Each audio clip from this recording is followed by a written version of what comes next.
Hello, everybody, and welcome to the Prose Garden, the beginning of summer edition, where we have our version of fireflies for you tonight. Little blasts of flash for you to enjoy. Pretend you're just like out in the woods somewhere and you hear boop, boop, boop, boop, boop. You know, that's what it's going to be like because we have just amazing writers of flash for you tonight. And if you follow Flash at all, or you write Flash, you know their names. So uh, relax, sit back, enjoy. Um, my name is Francine Witte. I'm here in New York City, and my co-host Meg, who you'll meet in a moment, is in the UK, in Scotland to be exact.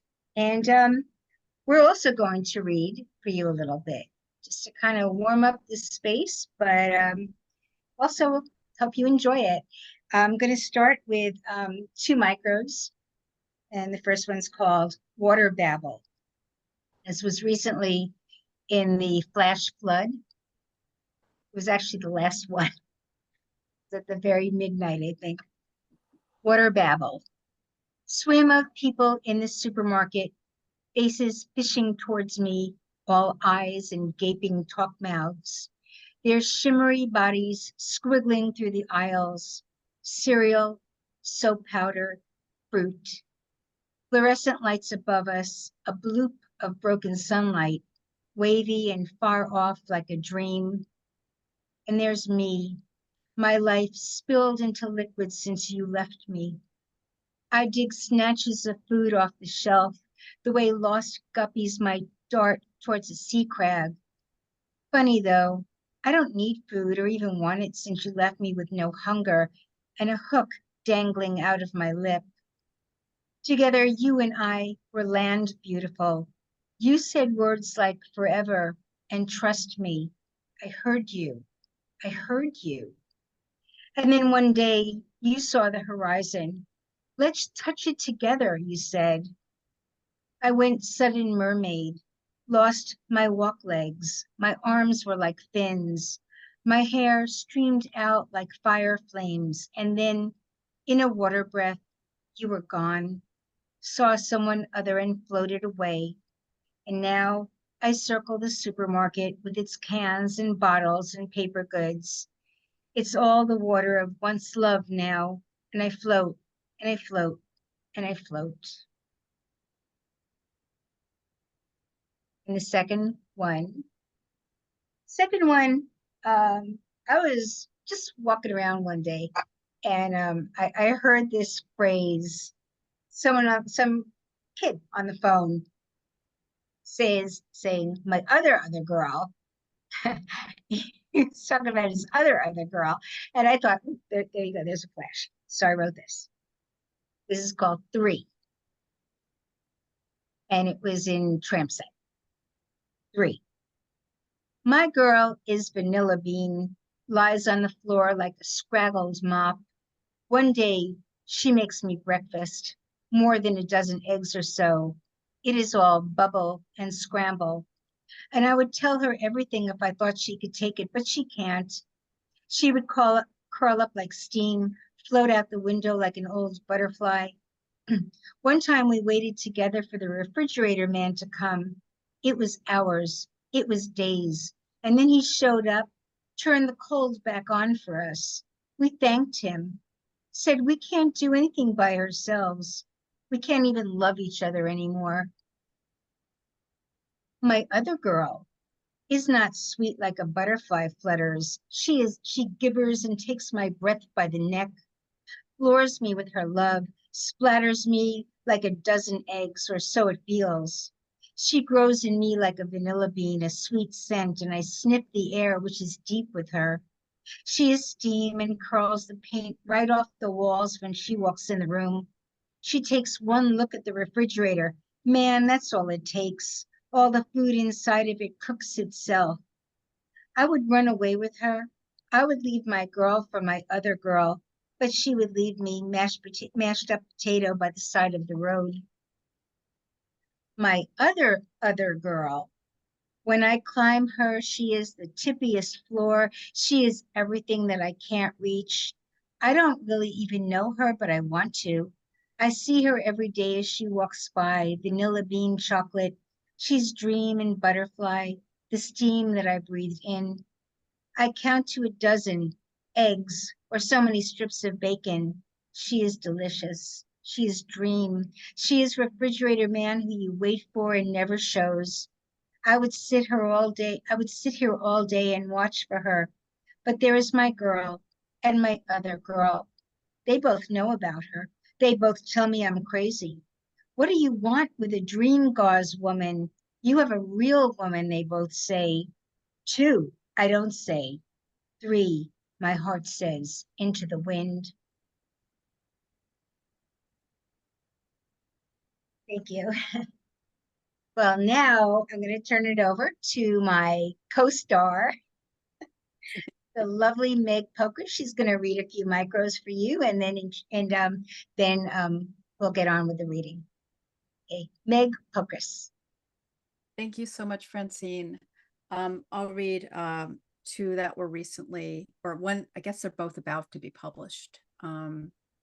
This first one's called Domestic Transformations, and it's going to be an Ocean State Review, which is coming out about now. Domestic Transformations. Self-rising flower. The year Dad left, I thought of Mom as a human chameleon. She was pretty when evening light softened her forehead, but she transformed into a monstrous morning witch while reading the newspaper with coffee breath and swearing at evil politicians. It was insomnia, she said, that made mornings so ugly. When the sun blinded her, she could stand as if shocked for an hour in the kitchen, just trying to decide what type of flour was best for pancakes. Use the self-rising, I'd remind her, but it didn't seem to help. She'd sit down on the floor and talk to the dog, as if only he knew everything she forgot. Grocery store. The house deflated quickly. There were the two of us now, if you didn't include the dog. Me and a morning witch who distrusted dating websites but had no trouble starting conversations with men at the grocery store, making eye contact with pot-bellied losers near the organic honey. I stocked the kitchen, all of our appliances dying, tried to make toast in the ancient toaster, and even when it burnt, I buttered it and ate it. I played with the dog by chasing him around the living room and later teaching him it was okay to chase me back. When he peed on the floor, I kissed him. You're not bad, I said, mopped up his pee with a t-shirt and stuck it in the washing machine that threw up soap granules, wore white fleck clothes like a clown who was covered in snow. Roses. Mom cultivated roses because she liked to see them opening and closing. We'd stand in the garden in the early evenings and stare at their progress. The red ones reminded me of kissing and other stuff I didn't have any interest in, and the salmon-colored roses reminded me of Mom's cried-on Kleenexes. The world looks barely okay from here, I thought, but I didn't say it. Pruning is what allows roses to bloom, Mom said, but I knew there was more to it. With everything beautiful, there is luck. As time went by, pests took over our garden. I had trouble killing snails because they reminded me of Dad, who had left such impossible holes. Building. We were building something, Mom said. She didn't say exactly what she and Dad had been building. I knew that whatever it was they were building had collapsed, and this was why they had to live apart. Mom went to work at a pharmacy and came home and yelled at the dog. She stopped cutting back our roses and lost interest in shopping for kind-looking men. She turned off the news and sat there thoughtfully as if deciding what really needed to be done.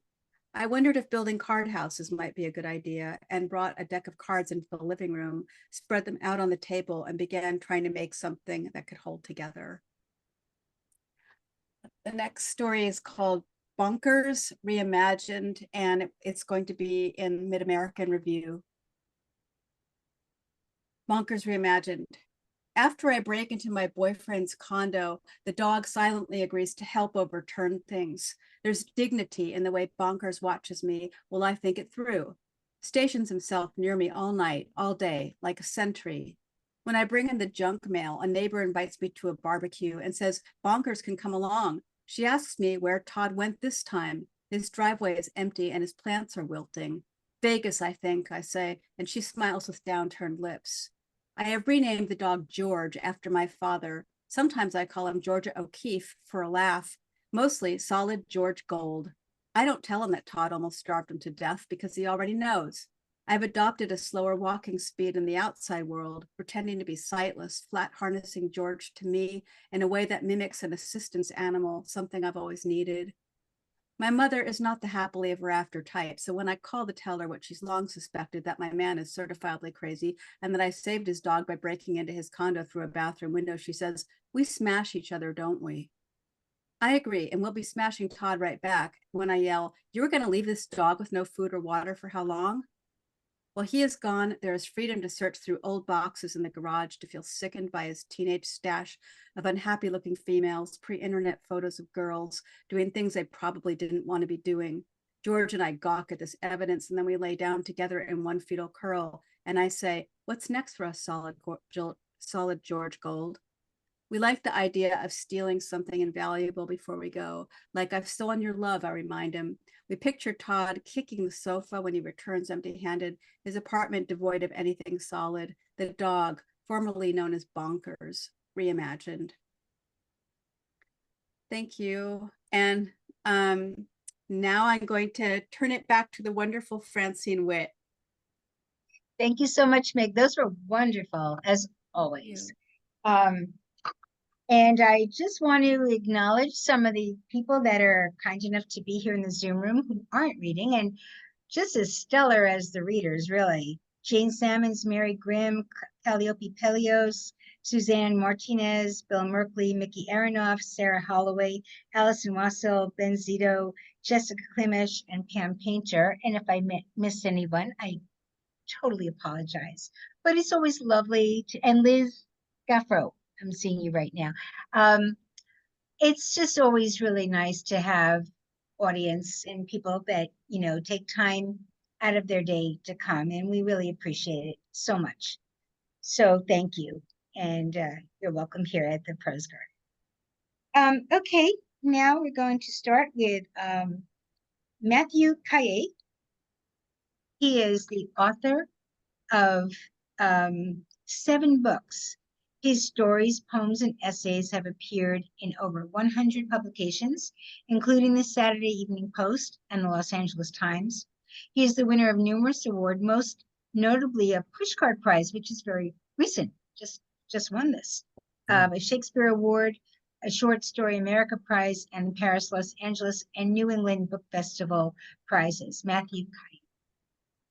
Thank you so much for having me. Thank you, Francine and Meg, for warming up the room so beautifully. And it's always great to be here among so many people that I know their names extremely well. If you just threw them out, I'd be like, oh, I know exactly who that is. And to see your writing space, I'm imagining many of you writing there. That makes me happy. So I'm going to read a little bit from my latest book here. It's a collection of 15 short stories titled Forest for the Trees. I read from this last time when we did the reading with Paul and Francine. But I'm going to read a different story because I know there's some familiar faces. I don't want to bore everyone with the same thing. So this one is a lighter, humorous one. It's kind of, when you write a short story collection, my goal many times is not to be unrelenting. I pick up a lot of short story collections and they're just like amazingly written, but they can feel a little one note. So I try to make it as eclectic as possible, have some sort of thrill over here, some sort of love, some sort of humor. And this one happens to be a little bit autobiographical and also one of the humor pieces. So thanks so much for having me. And here's A Poodle in the Desert. So following on Meg's theme of animals.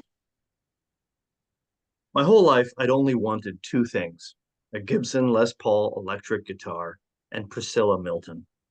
3 years ago, I'd finally saved up enough money for the Gibson, but Priscilla couldn't be put on layaway. Tonight, I was going to tell her that I'd always loved her. The timing wasn't perfect. I was leaving for the Peace Corps in a couple of weeks, but I wanted her to know, and I wanted her to know it tonight, on Halloween, at my friend Scott's party. It was a perfect Palm Springs night, 79 degrees, dry, with the sky as open as the freeway. The rush of air buffeted my face as I sped up and leaned my Vespa into a bend. In less than 5 minutes, I was at Scott's. I hopped off my scooter and secured my helmet to the handlebar. Masses of children rushed the sidewalks in all directions, and parents stood tall in the centers of these clusters, holding flashlights and calling out names. Be careful, slow down, watch out, and Joey, your cape fell off. It's back there, and yes, on your left. No, your other left, on Mrs. Brody's hedge. At that age, all I wanted to do was be an adult, shave like dad, and wear dress shirts. But now, at 24, I miss the freedom of being a boy, of having no other goal for the entire month of October than to possess more candy than the other kids in the neighborhood. I just wanted to tell those children buzzing around the street with their superhero tights tucked into their sneakers that adulthood was nothing more than candy corn. It looked exciting, but it was really sticky and turned stale fast. Music, laughter, and loud conversation hung in the air around Scott's house. I twisted the knob and entered. Hey, Cooper, Scott said. He was dressed as an old-fashioned donut. He also had a backwards hat on, which I wasn't sure what to do with. Was he a rebellious sweet treat, one that just wouldn't jump into the fryer? Hey, when do you head off to Ghana again? He asked, leading me into a hallway where Led Zeppelin's Black Dog had trouble finding us. Where's Priscilla? I asked. Man, I'm gonna miss you. Can't you just do some hero shit out here in Palm Springs? The freeway's full of trash. What the hell are you anyway? Hipster Santa? What? No, I'm Mr. Rogers. Oh yeah, I see it. The red cardigan, the sneakers. You're the casual Mr. Rogers, the just in the house guy. How'd you get your hair gray? Baby powder. Where's Priscilla? I asked again. She's been here a while, by the fire pit in the backyard, I think. She asked when you were coming a few times. Scott patted me on the shoulder and started mingling with a woman dressed as a construction worker. A long blonde braid poked out from underneath her hard hat. I walked outside where my eyes found Priscilla. They always did. I took a deep breath, then another, and tried to get my heart to relax. But it couldn't. She was no longer in front of the fire pit. She was near the edge of Scott's property, sitting on a bench in a garden that Scott had let go to hell. I strolled her way, reminding myself to breathe slowly, that my face wouldn't match my sweater. Hey, Priscilla, I said. She turned my way and uncrossed her legs. She was dressed as Dorothy from The Wizard of Oz, and she had it all too. The blue and white checkered dress, with two big shoulder straps secured by white buttons, a ruffled blouse underneath, a wicker basket in her hand, and high ankle socks tucked into shiny ruby red slippers. Hi, Coop, she said. You all right? Even with the poor outdoor lighting, I noticed that her eyes were shiny and her cheeks were wet. I lost Roberto. Your little poodle? Yes, I brought him with me, to look like Toto. I joined her on the bench. Why are we here then? Have you looked for him? Of course. I'm just tired now. I thought maybe he never left the party or that someone was playing with him or something. Well, let's go find him. He can't be that far. His legs are the size of golf pencils. Okay, she said, grabbing hold of my hand. We headed across the burnt grass through the house and out the front door. Her fingers and palm were soft and delicate, and I wanted to hold them tighter, but worried I'd crush her. I hadn't seen her cry since her father's funeral some years ago. Poor Mr. Milton had suffered a heart attack, and before that, I think she let out a few tears when Hal McGinnis broke up with her in the 11th grade. She'd rambled on about how sweet guys were an endangered species, and I just sat there in the cafeteria, poking at my sloppy Joe. When would I tell her? It couldn't be now. She was frantic and worried. I'd wait. Once we reached the driveway, I called out, Roberto, Roberto. Nothing. Then Priscilla did the same. Thank you so much. Thank you, Matthieu Cailler. Wonderful, wonderful reading and wonderful story. And Oh, congratulations again on the push card. And our friend Pam Painter, who's also here, she's one of you. She will be in there along with you. Oh, wonderful. I've always said that when I win a push card, I'm dancing on the top of the Empire State Building naked. So Okay. you can hold me to it. So so it's a big deal, and I congratulate you very much on that. Thank you so much. And thank you for being here with us today. Pleasure. Next, we're going to hear from Myna Chang, she, her. She's the author of The Potential of Radio and Rain, Cut Bang Books 2023. Her writing has been selected for the Locus Recommended Reading List, W.W. Norton's Flash Fiction America, Best Small Fictions, and Best Microfiction. She has won the Lascaux Prize in Creative Nonfiction and the New Millennium Award in Flash Fiction. She hosts the Electric Sheep Speculative Fiction Reading Series, which is a really fine series. Find her at mynachang.com and on Twitter, now known as X, and Blue Sky at Myna Chang. Myna Chang. Thank you, Francine and Meg, for having me back after the last time I was here. I'm happy to see everybody today. I usually read micros, but today I'm going to branch out and read a flash piece that appeared last year in a science fiction magazine called Metastellar. And normally I wouldn't read this piece, but I was shocked to see this on the Wigleaf long list this week, which is totally weird because I don't think this is the kind of story that I would expect Wigleaf to even be aware of. I keep thinking they're going to realize they made a mistake and take it off the list, but until then, I'm going to enjoy it. This is a science fiction horror comedy mashup.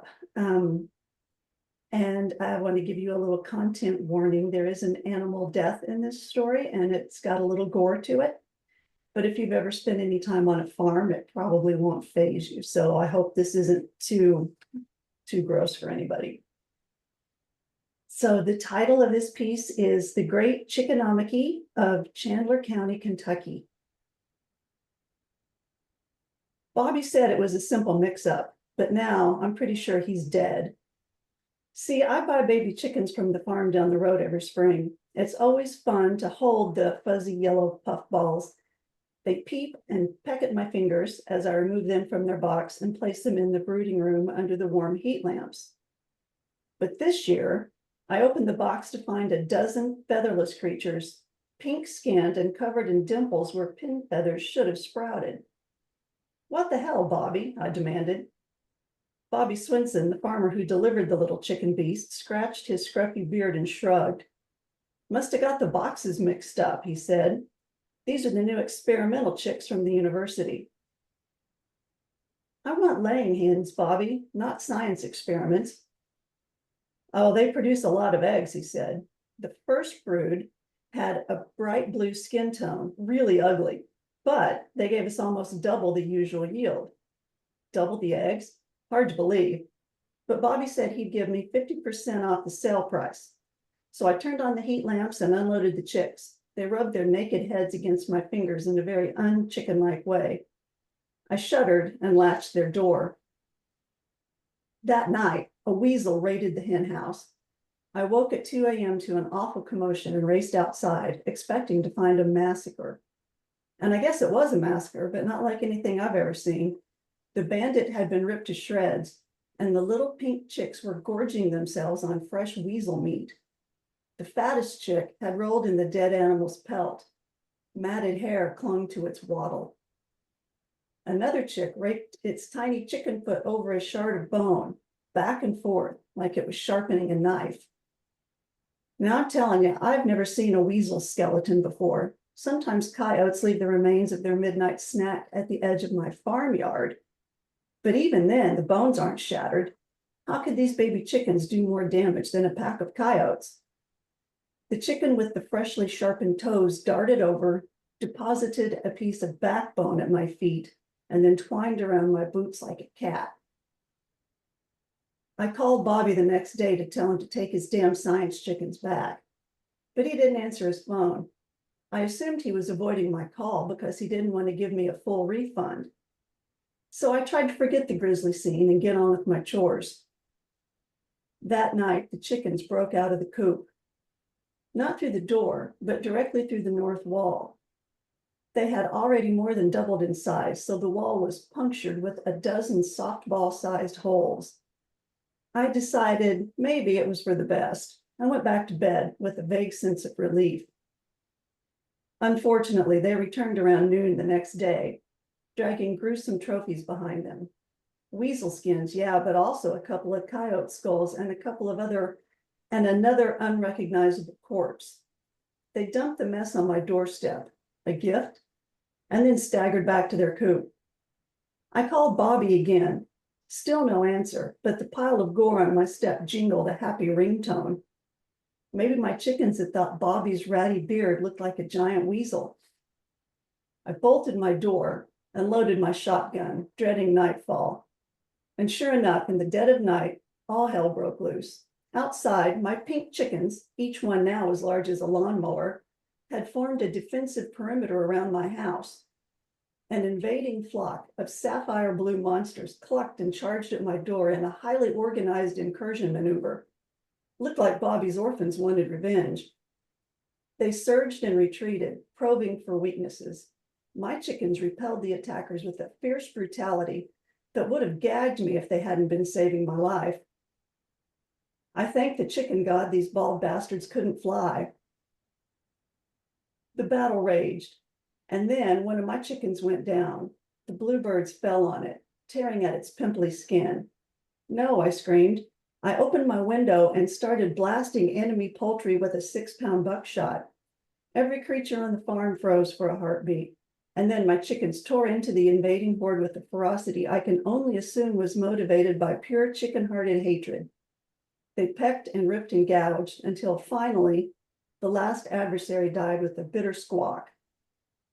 My chickens strutted around the farmyard, flapping useless wings and making guttural horking sounds until the sun came up. Their pink hides shimmered in the soft dawn light, almost pretty. So anyway, I guess I'll keep them. That's it. Wonderful, Myna. Great story. And thank you for being here with us in the Prose Garden, Myna Chang.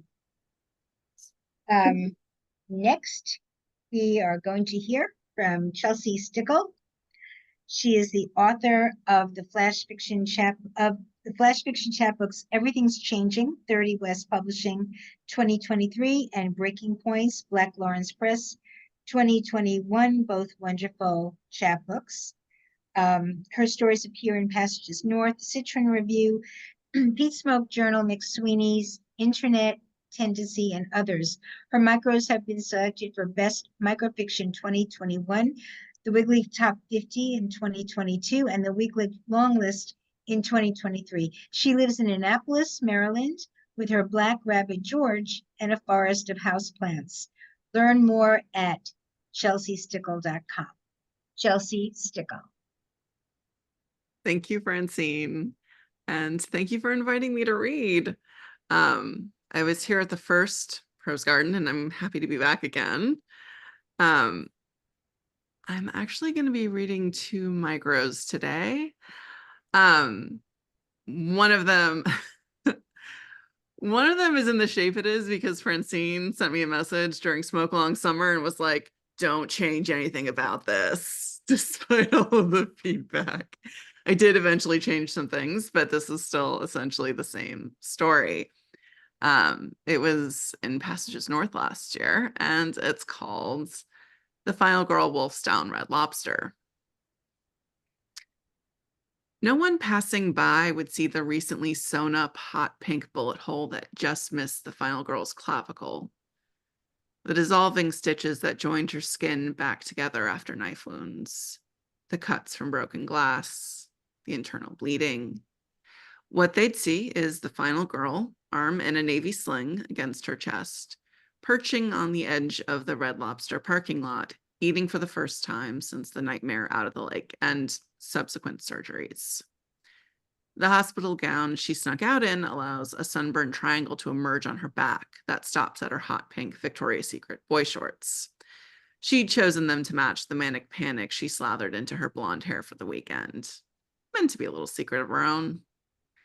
The rest of her clothes were taken as evidence. They stink of blood and sweat, so she wasn't sorry to see them go. She knows what she looks like, using her good arm to fill her mouth with Cheddar Bay biscuits and large globs of popcorn shrimp dripping in cocktail sauce. The excess of it in her reduced state. If you survive a massacre, you can eat whatever the fuck you want. The size 10 frame that got her teased also kept her marginally safer when some deranged man decided she and her friends were worth murdering. According to the police, the motive is unclear, but the final girl replays her friends enjoying themselves in the sunshine, in the water, in the moonlight. They were happy, screaming with joy, splashing each other, and savoring what was left of this husk of a planet. There's a kind of man who sees that and wants nothing more than to take it away. The final girl knows this, has seen sparks in ex-boyfriends, brothers, her father. Perhaps this is why she survived. All her friends came from happy families. They didn't know how to handle some motherfucker coming at them. But the final girl knows when to run, when to hide, and when to plant her feet shoulder width apart, grab an everyday object turned weapon, and end it right there. Or at least be willing to. That night wasn't the first where she'd summoned the shard buried inside her that told men they might kill her, but she'd take him down too, and it would fucking hurt. She'd flashed it at gas stations and grocery stores and pharmacies and doctors' offices, in English class with Mr. Rittenhouse, and at a cop in the hospital. Mounds and mounds of men she promised death if they didn't leave her alone. The last guy who didn't take a hint had a chef's knife through his heart when she left in an ambulance. Now there's the beginning of a body count, they might finally back off, she considers, as her teeth rip into buttered lobster tail. If not, she knows now she can follow through. My second micro was recently in Fractured Lit. It's called The Blob Takes Manhattan. Now that the Arctic isn't cold anymore, the blob is awake and tearing through malls like a post-breakup trust fund baby. After it drinks the oceans dry, the blob returns to North America. The 24-hour news cycle was made for this. On their websites, you can watch the feed from the helicopter shining a spotlight on its backside. In the corner of your favorite sitcom, there's the blob inhaling a Chinese restaurant in Vermont. On news panels, so-called experts speak in circles. Kids blame billionaires for destroying the environment and failing their fellow humans. Billionaires blame scientists who knew this was coming and didn't do anything to stop it. Scientists blame the governments who ignored their warnings and denied funding. Governments blame their citizens for their consumption cravings, for not recycling, for not riding the bus that doesn't come into their area, for not spending money they don't have on solar panels, for wanting to eat something other than canned beans. But no one ever asks the blob who it blames for its solitary existence on Earth. They see a monster and don't ask what's behind that flubby exterior. And since all the humans are so busy watching the blob and discussing the blob, they don't actually attempt to stop it. So the blob rolls alone, searching for another of its kind, one it can merge with and become whole. It consumes what it can to maintain its optimism, but rolling through skyscrapers in the city moonlight, it feels emptier than ever. Thank you.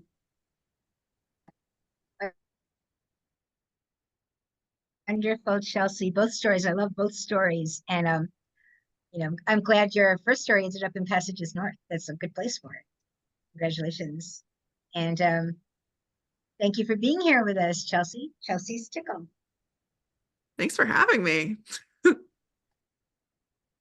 Next is Kathy Hoyle, who I also met, I met her in, I think it was the Flash Fiction Day Zoom a couple of years ago. That's right, yes.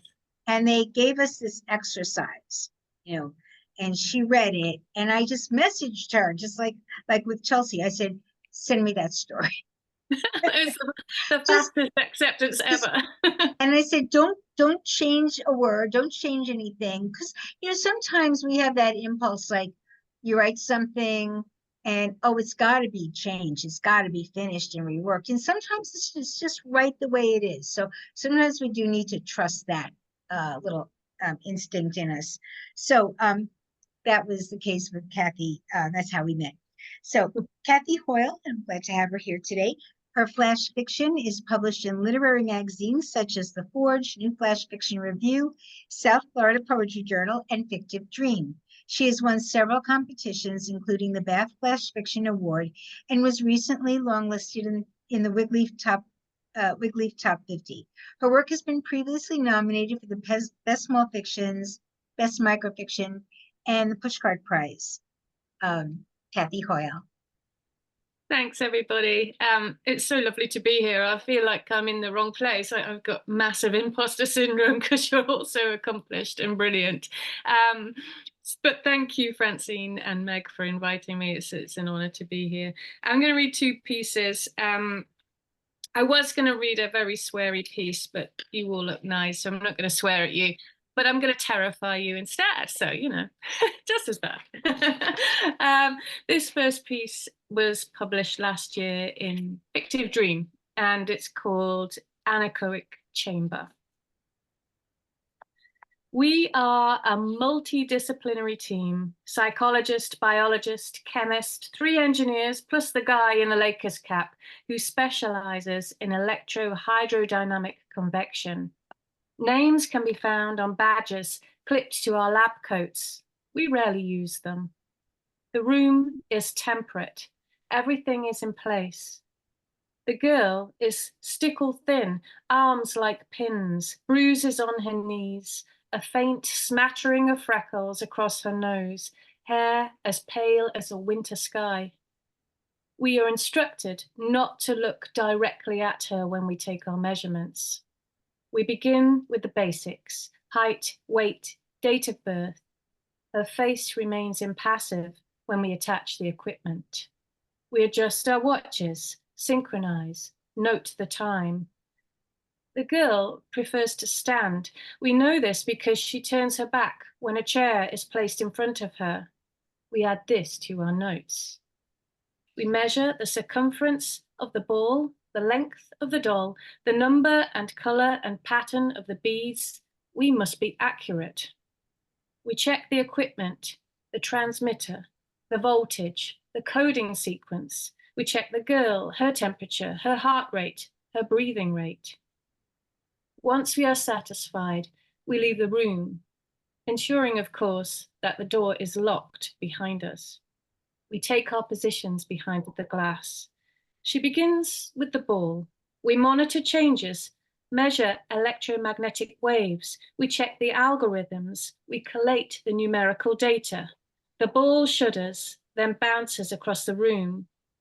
The doll is next. When it moves, we note the rise in the girl's heart rate.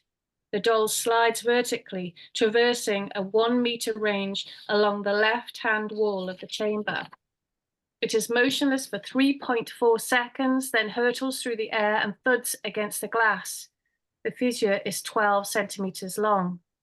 We make a note of the girl's actions: the intermittent twitch of the 3rd and 4th fingers, the slight lowering of the left eyelid, the perspiration patches on her thin pink blouse. We use a Polaroid camera to record the nosebleed. The beads rise from the wooden holder. They move in a circular motion, then pattern diagonally, horizontally, until finally they are held in a diamond-shaped format. One bead spirals toward the glass and hits with a crack. The hole is 2.4 centimeters. We measure electromagnetic waves and air temperature. We check the gauges attached to the girl for post-movement fatigue. We measure kilohertz and kilowatts. We consult the algorithms. The girl produces 2 tears, 1 on each cheek, and her temperature rises by 1.4 degrees. We dispense cool air into the chamber. We adjust the coding sequence. We project a picture of the girl's mother onto the chamber wall. We take a Polaroid as the ball and the doll and the beads spin and turn around and around and around, then collide. We watch as the dials fluctuate. We attempt to adjust the voltage, the transmission, the kilowatts and the kilohertz. The crack in the glass widens. We abort the coding system, shut down the projector, cool the temperature, and turn off the electromagnetic recorder.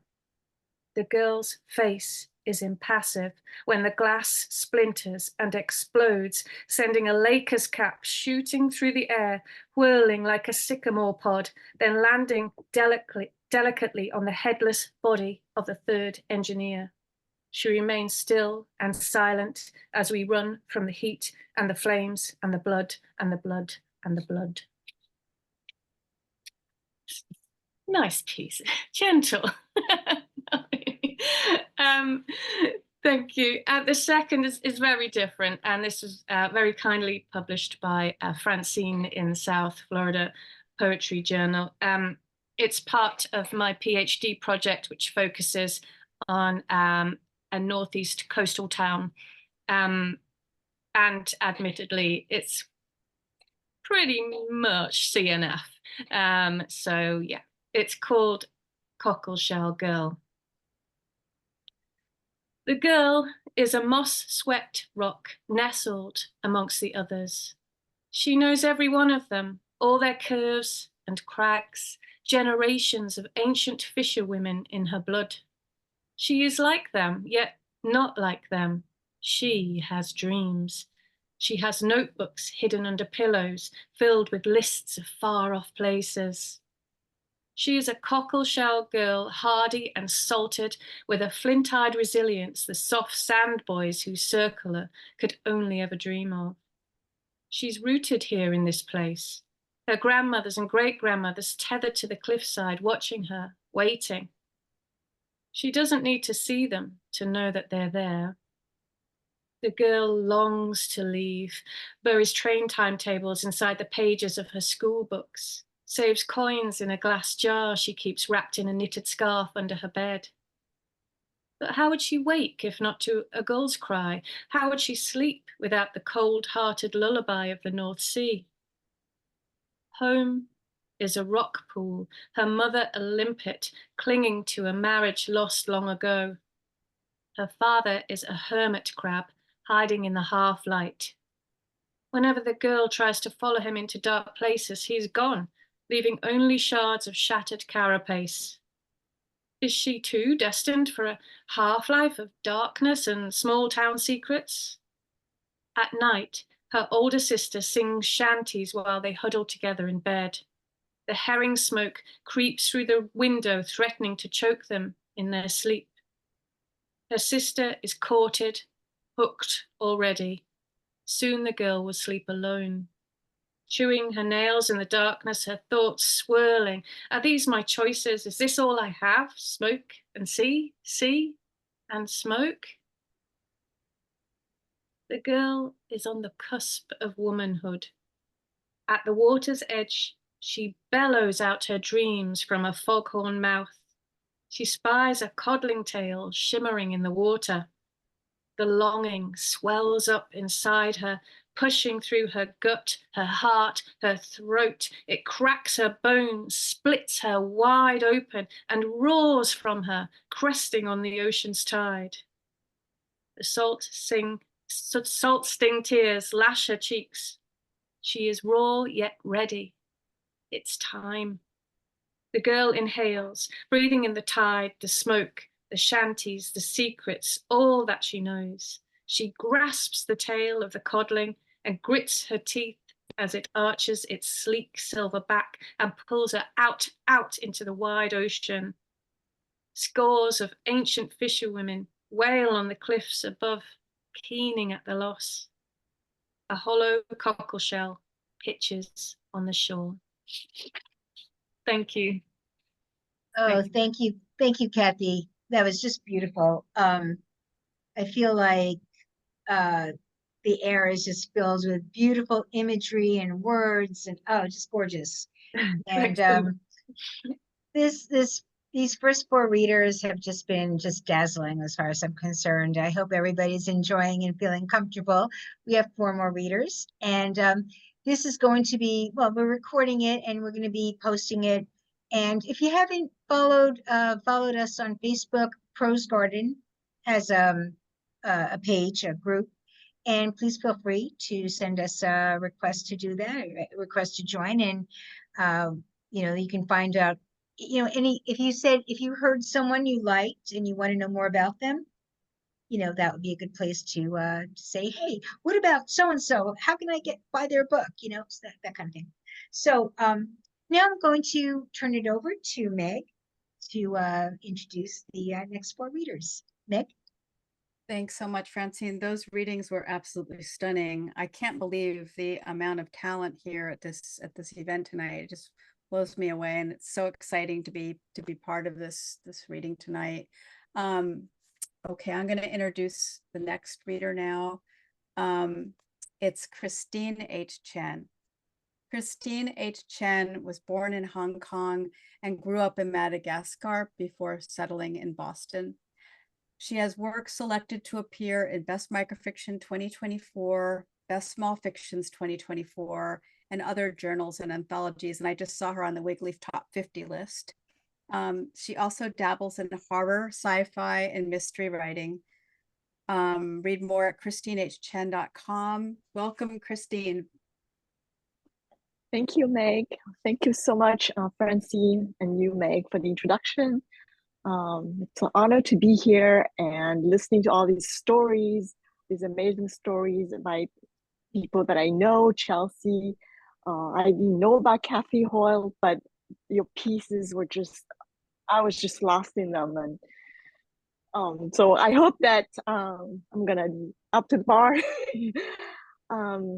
I'm going to read 2 micro stories. I hesitated a lot, so I actually prepared 2 sets, but I'm gonna go with a flip of a coin. The first story is Mary. It's recently published in the Ilanat Review. When we moved in, Amma told Ba to remove the shrine outside. It was a statuette of the Virgin Mary inside a dome, pink-cheeked, clad in azure blue, arms outstretched, gazing down to wilted roses in tiny vases. Abba pulled, dragged, pushed. The vase wouldn't budge. Amma came out with hammers, but we children stood in front of the helpless Mary. Sacrilege, my older brother said. Amma wagged her hammers at us. You and your Guelo education. This is nonsense. You hear me? Abba went to Home Depot, came back with rhododendron bushes he planted around Mary. Inside our home, we laid steamy sweet buns and roasted pork in our ancestral altar. We held burning incense and bowed to sculpted names of our ancestors. Amma and Ba poured rice wine on the floor and prayed for protection for our first home, for us, the family here, and for the one left behind in China.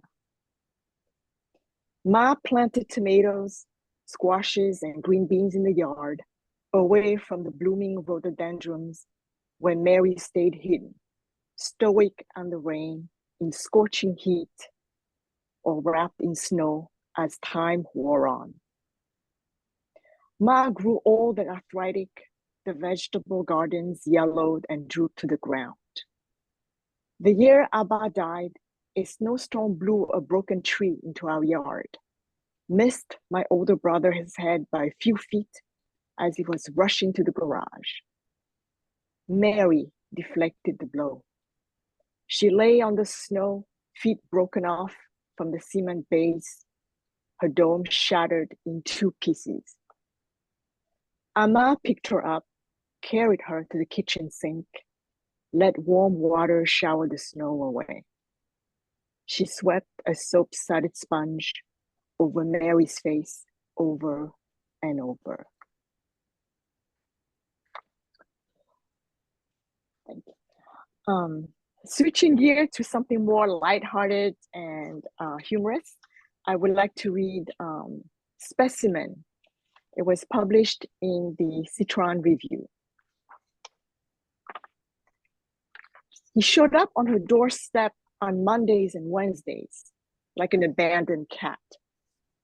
After she fed him with wine and cutlets and love, he rolled over in her bed to snore. and disappeared the next day into the skyline. You're so fine, like she was one of his samples of landless tissue he sold. She was a scientist researching blood thinners. I'm a busy man, he said when she asked to see him weekends. He curved his back like a cornered animal. Finally, she squished him between two slides under her microscope and discovered he was someone else's husband. Thank you so much. Thank you so much, Christine. I love your work so much, and to hear your voice bringing these pieces to life is just, it's such a treat. Those were wonderful readings. Thank you so much Thank you for so much. them. Thank you, Meg. Thank you, everyone. Next up is Epiphany Ferrell. Epiphany Ferrell's stories appear in more than 80 journals and anthologies, including Wigleaf, Ghost Parachute, New Flash Fiction Review, and the anthologies Best Microfiction and the Best Small Fictions. She's a Pushcart nominee and a Prime Number Magazine Flash Fiction Prize recipient. She lives near Shawnee National Forest. Welcome, Epiphany.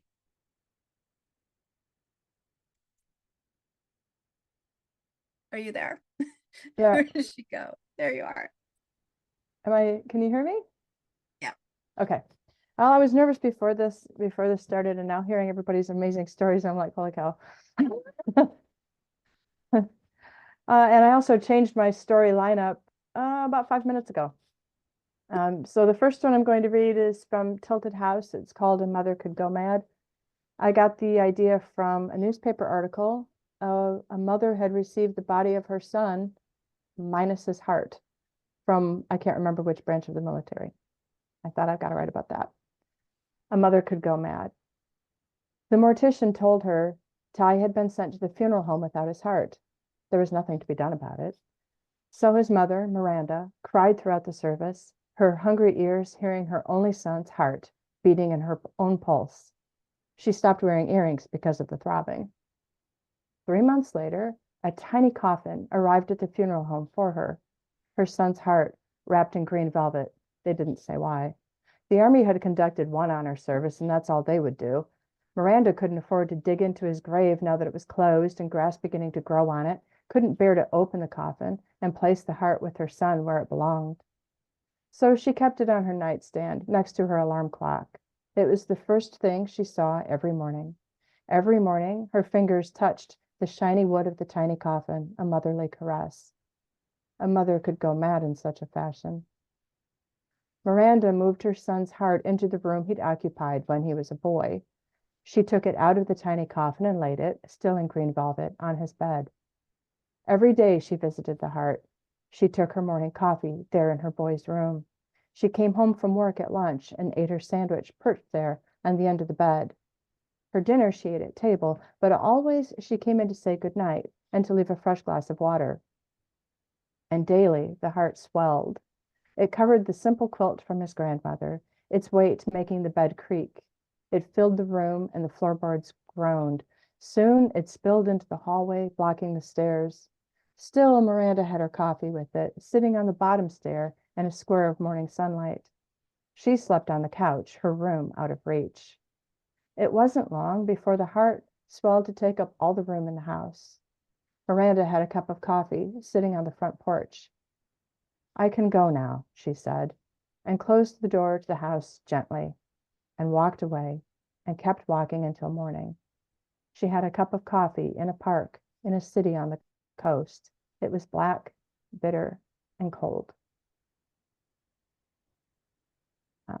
This next story is Meth Gators. It was in the Press 53 Flash Fiction Contest, so it was in Prime Number magazine a few years ago. I wrote it after visiting my brother in the Everglades. Meth Gators. Everything I do jangles his nerves. It's only the second time he's had the boat out all season. The seats and even the oars are dusty, and I have the sensation of spiders crawling on me, probably brown recluse. He says I'm too wiggly. I make the boat shimmy. It's nighttime. The moon path on the water and the night violets are romantic. He's not. It's our fourth date. Some of my classmates would have had a marriage proposal by the third date. Spindrift, I say out loud. He shushes me without turning around. As a name for your boat, I say more quietly. I know no one names little John boats like this, but I don't know why not. I would if I had a John boat. I'd name it Spindrift, or Cirrus, or maybe Swordtail. We're gator hunting. He's into taxidermy. Some restaurant upstate wants a specimen for a display. What about meth gators? I ask. They've been on the news lately. Alligators hooked on meth because of all the drugs dumped in the bayou and flushed down toilets. There's no such thing as a meth gator, he tells me. I see a ripple in the water, and then the moon catches yellow eyes, and I can see them like magic now that I know what to look for. There are two on the bank besides the one in the water, her eyes like topaz and lava rock. I imagine she has molasses in her veins, thick and oozy. A meth gator would have mercury in its blood. It would be quick and slippery. I slide to the bottom of the boat, and the molasses gator goes beneath it, the sensation of her dinosaur back and sweeping tail quivering in my legs, in my spine. Male alligators roar to announce their availability to mate. I read that somewhere. The man in front of the unnamed John boat is quiet. Some of my classmates have babies already. Their eyes gleam when they smile. And I think I've got time for one more. This is Rabbit Dreams. It was published in the Wild Bird. It's one of those that got, I don't know, 10, 12 rejections and several rewrites before I found the right combination. It's about technology and relationships. Rabbit Dreams. My neighbor, Roy, has a robotic girlfriend. Lana is cool and all, but she tends to criticize. She told him his friendship with me is toxic. Not because I don't understand the robotic lover thing. I mean, I don't, but that wasn't why. It's because of the rabbit. Let me clarify. The robotic rabbit, my robotic rabbit, modeled after the white rabbit in Alice's Adventures in Wonderland. He's as tall as a 12-year-old child and has furry hands. Some people find that creepy. The rabbit's name is Paco. I wanted to name him something whimsical, but he told me he's Paco, and he can be very stubborn sometimes, which is not something I knew about rabbits.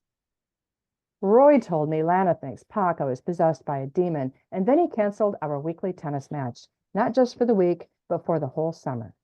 The canceled tennis matches mean I spend more time with Paco. I've gotten to know him better. Paco is full of opinions. The trouble with your race, Paco told me just this morning, is that you are letting machines think for you. No, we're not, I mumbled, eyes on my phone, waiting for it to tell me what appointments I have tomorrow and how I ought to dress for them.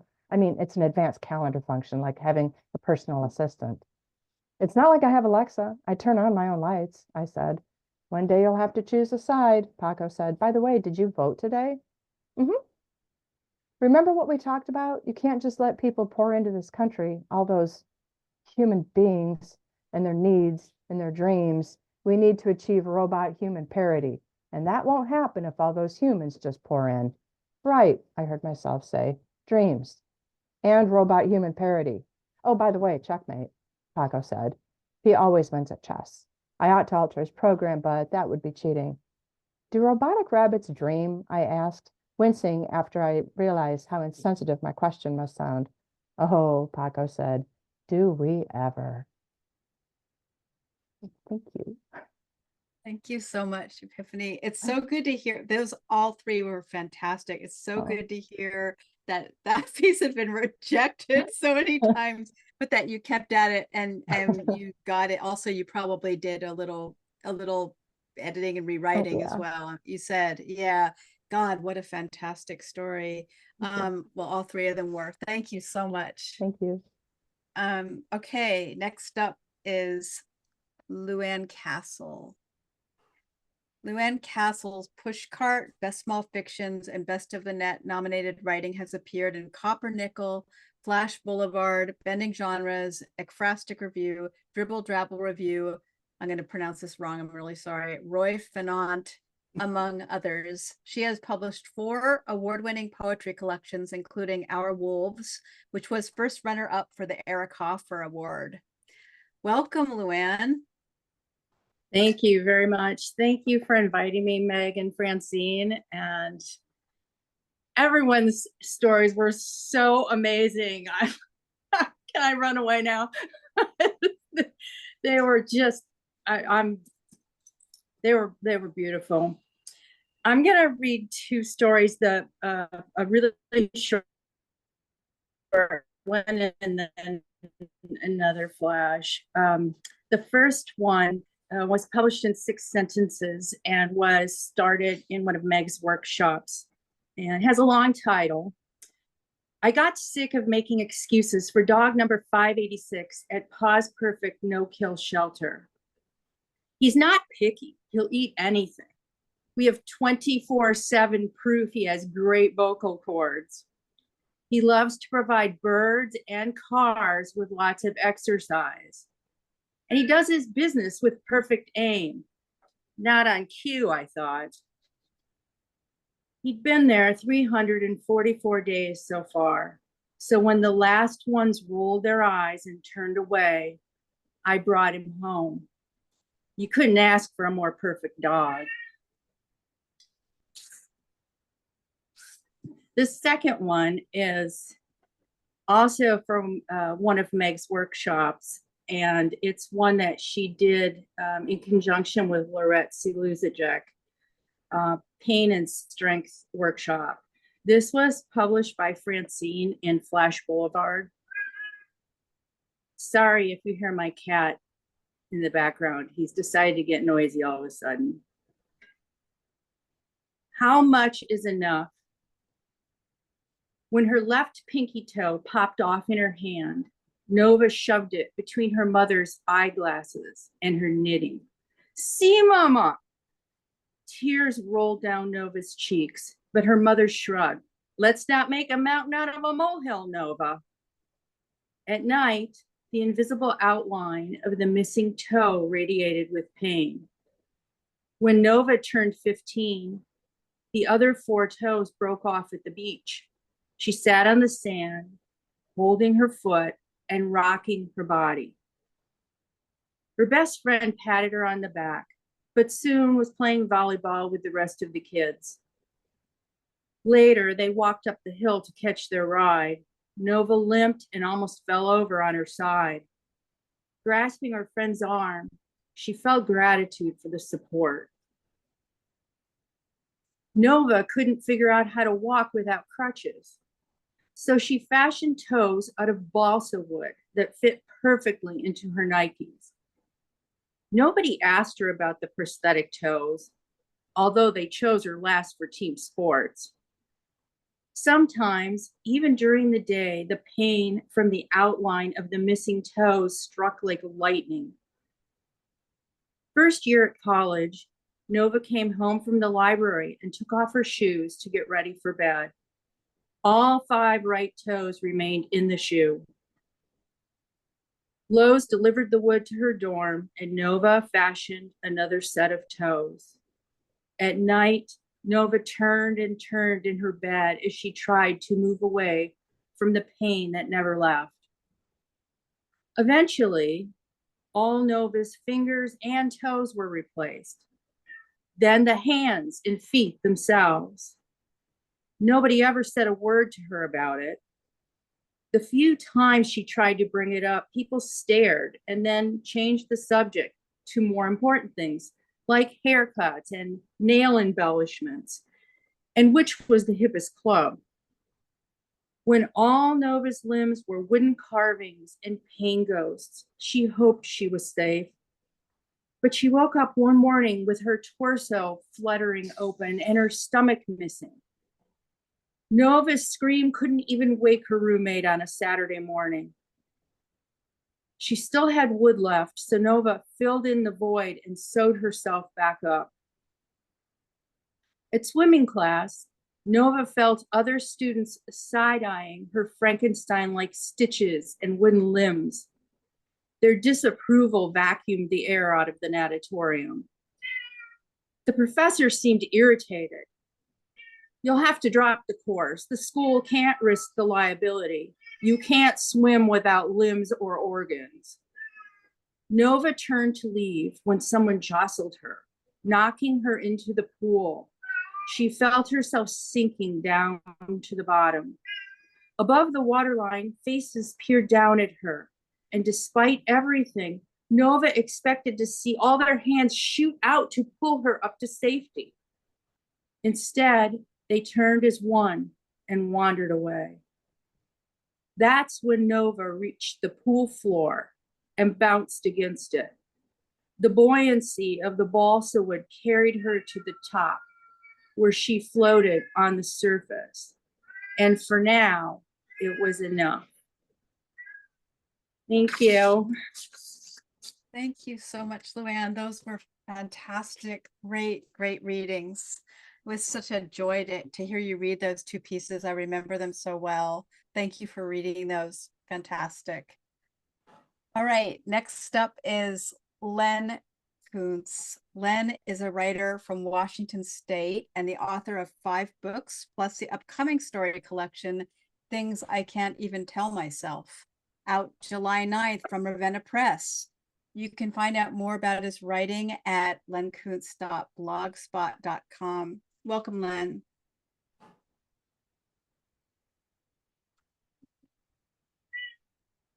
Len, are you there? Len's on mute. Len, you have to take yourself off mute. Let's see. How's There you go. Yeah, there you go. I'm thrilled to be here. Thanks so much, Francine and Meg, 2 people I admire so much. It's been almost over 4 years since I've read. So yikes, we'll see how this goes. I'm going to read a few things from my new book, which is coming out on July 9th from Ravenna Press.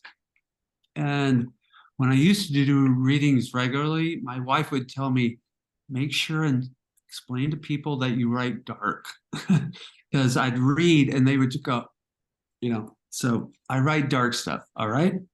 I got 3 pieces that are very short, 6 minutes. The first one is called Ghosts in the House, and it was published in Midway Journal. Ghosts in the House. After I saw Mom kissing my aunt on the mouth, I learned to be careful. But there were snakes in my bed, ghosts hanging from the wall, booby traps in the cereal. The mirror snickered at me. My aunt liked me too much. She had grasshopper eyes and busy hands. Bath time was slippery hide and go seek and no fun at all. You can at least try a little, my aunt said. I told her no, but she didn't care. Mother had an arsenal of weapons, belts, chains, and egg beater. She left rocks scattered in the corner of the living room, and if I blinked too fast, my penance was kneeling on those rocks with my hands upraised for 60 seconds. Failure to do so was Armageddon. My aunt liked to watch this very much, tittering like a happy chipmunk. She liked to watch other times too. Just pretend I'm a ghost, she'd say while I was peeing or doing the other. Often she'd look between my legs, leer, and say, "You're just like your father down there." Dad was a ghost too, not gossamer, but rather made up of a million tiny needles hung together by cigarette smoke.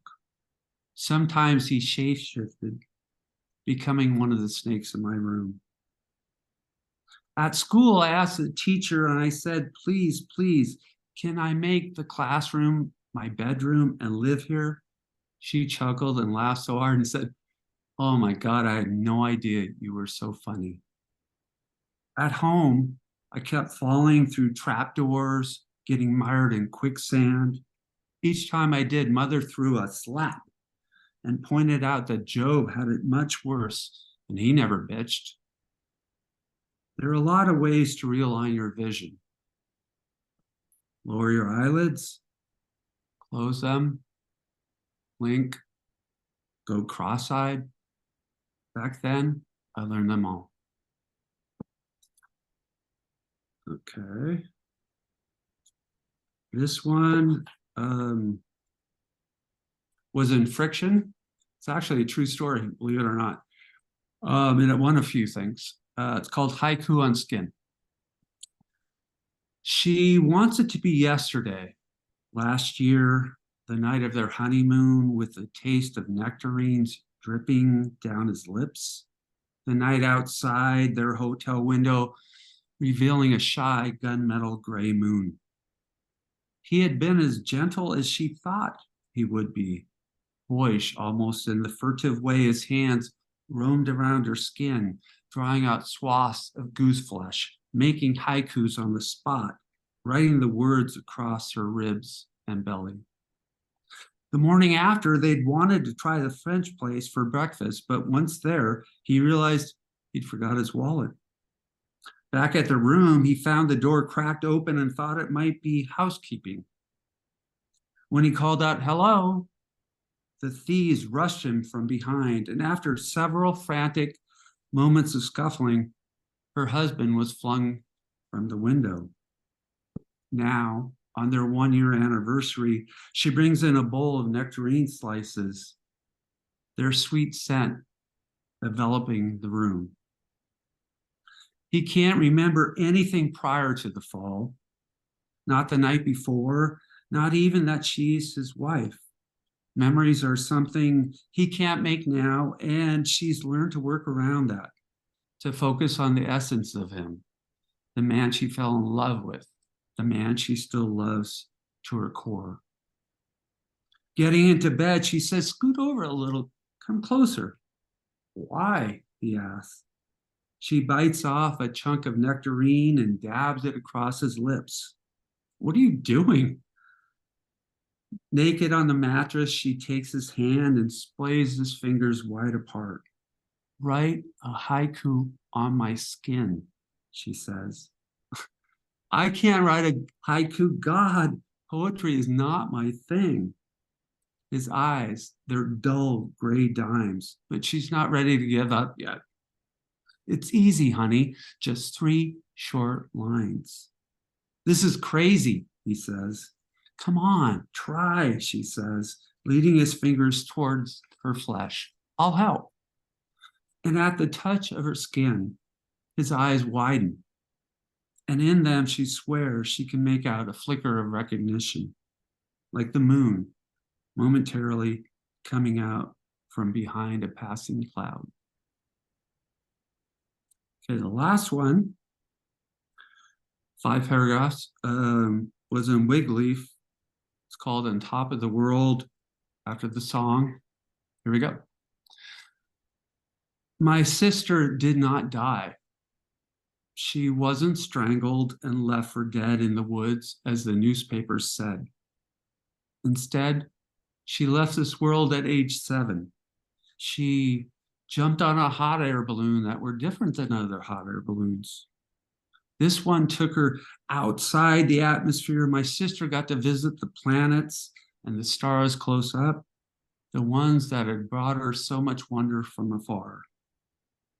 But now, floating in the hot air balloon, Sis window shopped, taking her time with each one, but especially Pluto, who had recently been kicked out of the Big Boy Planet Club. She told Pluto her best jokes, trying to cheer him up. She hummed and sang old 70s songs. She tickled the gray-white scruff under his chin until Pluto gave in and started giggling, causing the other terrestrial bodies to convulse with similar glee, so that we here on Earth became the recipients of all that shimmer and light above our heads. My sister caused this. Just ask Pluto or Mars or the moon or any star or planet, and they will tell you. They will say, my sister is among them right now, spinning, that she's made of diamonds, and that now and then she can be heard humming a carpenter's tune while gliding the ethereal playground. Thank you. Oh my gosh, thank you, Len. I'm like about to cry, so I literally all 3, but that last one just, it is the honesty in your work, the beauty is just It's just incredible. Thank you so much. And thank you for your beautiful reading. The way you read your work is also just extraordinary. So thank you. Gosh. Okay, well, gosh, these readings have just been incredible. I'm gonna hand it back to you, Francine. Well, thank you so much, Meg. Yeah, what a great reading this has been. I've enjoyed it so much and hope that you all did. Wonderful readings from Matthieu Cailler, Myna Chang, Chelsea Stickle, Kathy Hoyle, Christine H. Chen, Epiphany Ferrell, Luanne Castle, and Len Kuntz. And it's just such a pleasure to curate these readings and to hear all of you. And we'll have more next month and more after that. So thank you for coming and thank you for being here. And we're recording this, so it will have a second life, and you can share it and everything like that. And hang out if you want. We're going to turn off the recording in a moment, but we'll still be in the Zoom room. But if you're watching out there in recording land, thank you for your attention. And if you want to find any of these writers, Google them, look for them on Twitter, Facebook, or put a note in the Prose Garden page.